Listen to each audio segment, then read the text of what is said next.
Hey, what's up, guys?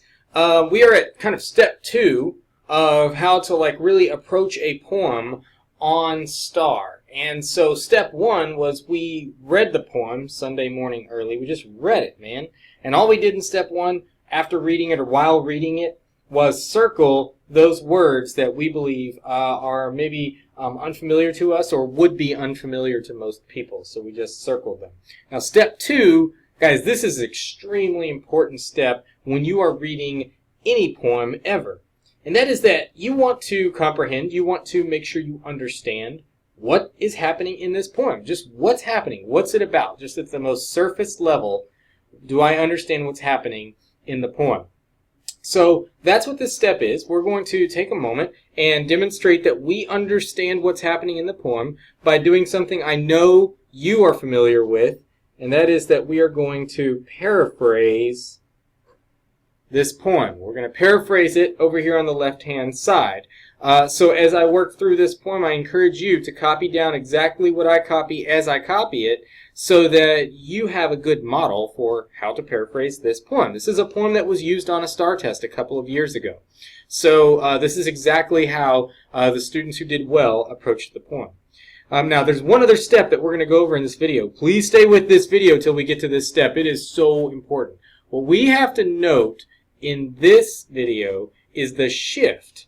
So after we understand what the poem is saying, let's find where it shifts. And there's a change in the mood or the tone, or it's just a turn. And so if you can find that, then man, you will understand a poem so much better than if you didn't find it.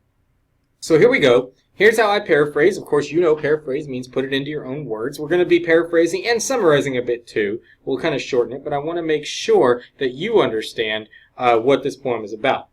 So, here we go. My daughter and I paddle identical red kayaks across the lake. Okay, right away I've got characters and a setting. Who are the characters? My daughter and I. Okay, a daughter and a parent. Got that. And what are they doing? They are paddling kayaks in the lake. And a kayak, I mean, you know what a kayak is. It is just, it's a single person boat. I mean, it just kind of looks like this. If you're looking at it from above, one person sits in it. There's a little seat right here where the one person sits. And that person usually holds a paddle.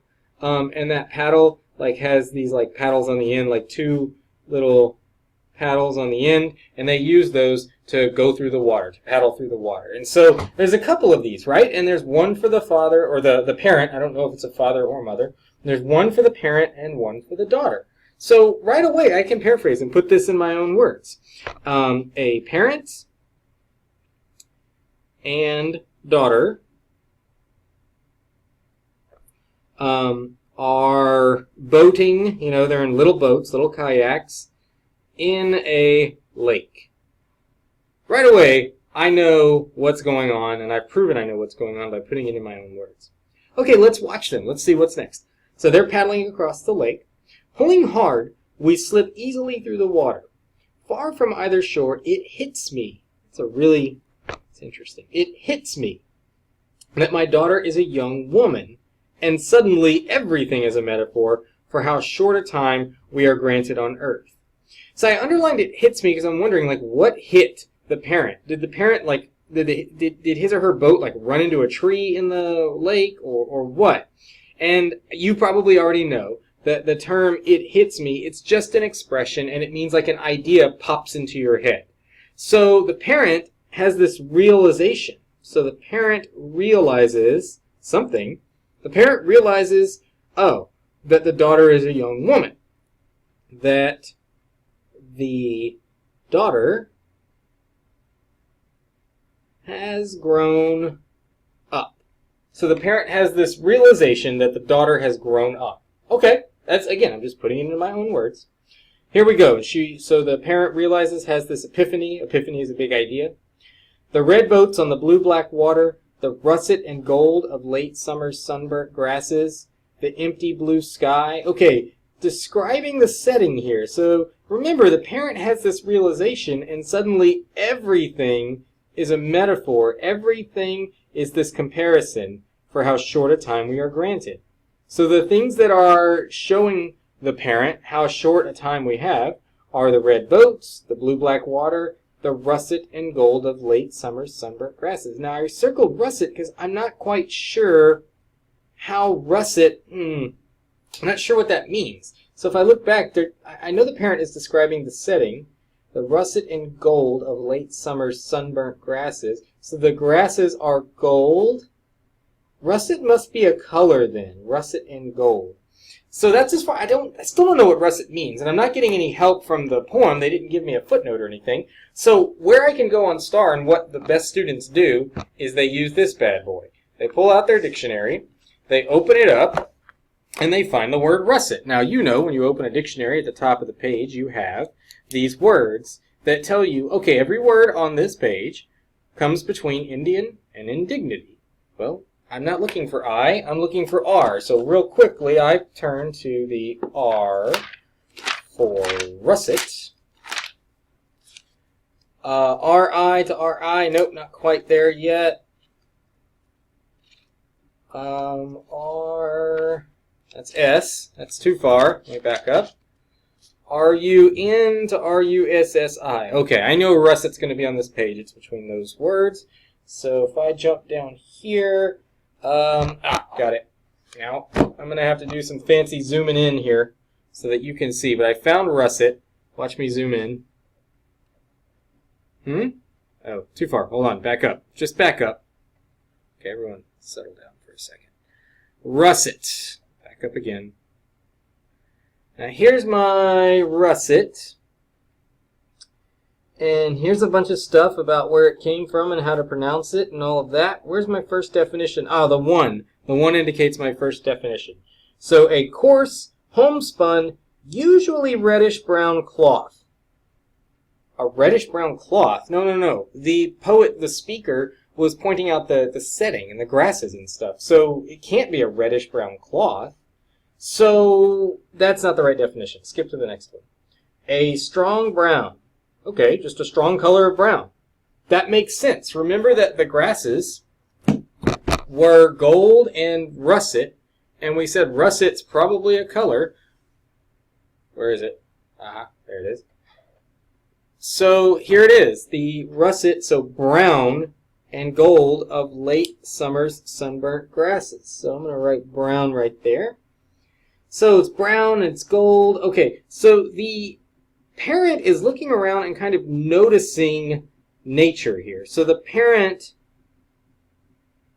notices the setting. The setting is kind of important because it's like brown and gold and empty. Okay, so interesting wording here. Let me back up just a little bit more so you can see my paraphrase. And then lastly, the parent says something, and I think the parent thinks he or she said something stupid. I say, it's Sunday, and here we are in the church of the outdoors. Then I wish I'd had the sense to stay quiet. Okay, he or she wishes that they'd stay quiet when they said this thing, so the parent probably believes that he or she should have stayed quiet. So I'm going to say the parent says something about the church of the outdoors. Parent says something dumb. So look what I did. I paraphrased this first stanza. A parent and daughter are boating in a lake. Parent realizes that the daughter has grown up. The parent notices the setting. The parent says something dumb. That's what happened in the first stanza. Now stay with me because something happens here. I notice, remember I said I was going to look for the shift? I was going to look for how things changed in the poem. There are a couple of things that you can look for that will help. One is this space right here. Whenever you see a stanza break like that, especially if there's only one, you can look and say, I bet something has changed. I bet that indicates some sort of turn. But the shift in this poem actually happens a tiny bit earlier. Look at this word. Then. Something happened, and then. Then what? Well, remember how the speaker, the parent, was real stoked about being with the daughter and in nature and paddling and says this really exciting thing. It's Sunday, and here we are in the church of the outdoors. And then the parent goes, dang, I wish I'd had the sense to stay quiet. So this poem actually shifts. The parent actually kind of shifts and goes from excited about being with the daughter to the shift kind of changes the poem to, oh, that's the trick in life, learning to leave well enough alone. Oh, so going from excited to kind of like careful about what he or she says. Notice that shift. Oh my gosh, I understand this poem a lot better now.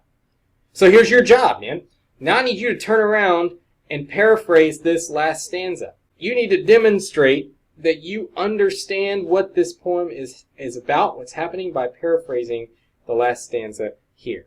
Can you do that? I know you can. Okay, good luck. Rock on.